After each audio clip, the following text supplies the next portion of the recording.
Paul Lane uses his mouth and face to push buttons and guide his virtual car on Gran Turismo, a game on the PlayStation 5. It is how he has been playing for the past 23 years, after a car accident left him unable to use his fingers. Playing video games has long been difficult for people with disabilities. The controllers for the PlayStation, Xbox, or Nintendo can be very hard, or even impossible, to use for people with limited mobility. As part of the gaming industry's efforts to fix the problem, Sony has worked with Lane and others to develop the new Access controller for PlayStation. Other companies, including Microsoft, and even people with 3D printers, have also created their own accessible controllers. "I was big into sports before my injury," said Cesar Flores. The 30-year-old has used a wheelchair since a car accident 8 years ago. He also worked with Sony on the controller. "And when I play video games, it reminds me that I'm still human. It reminds me that I'm still one of the guys." Putting the traditional controller aside, Lane, 52, switches to the Access.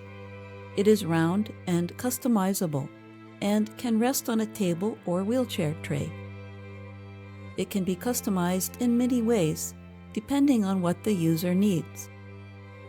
That includes switching buttons and thumbsticks, programming special controls, and combining two controllers to be used as one. As Lane plays Gran Turismo, he uses the back of his hand on the controller. Lane and other gamers have been working with Sony since 2018 to help design the Access controller.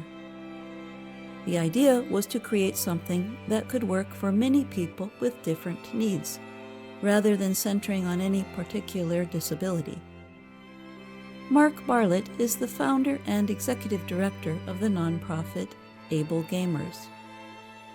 He said his organization has been supporting gamers with disabilities for nearly 20 years.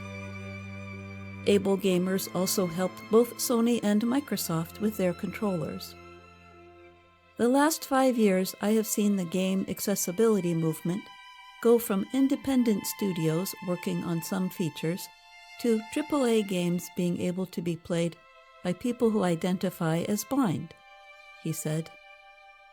In 5 years, it's been breathtaking.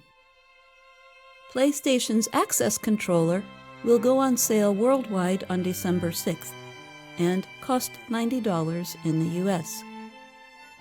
Alvin Daniel of PlayStation said the device was designed with 3 ideas in mind to make it usable for as many players as possible.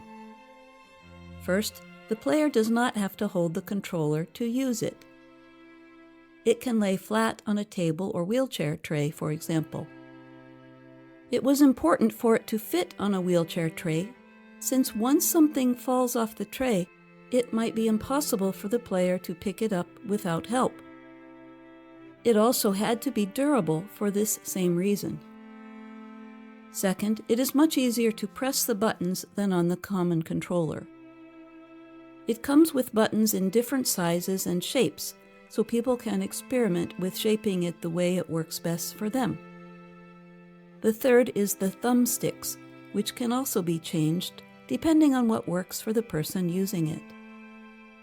After his accident, Lane stopped gaming for 7 years. For someone who began playing video games as a young child, it was a void in his life, he said.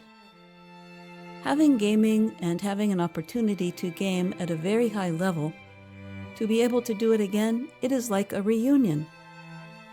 Like losing a close companion and being able to reunite with that person again. I'm Jill Robbins.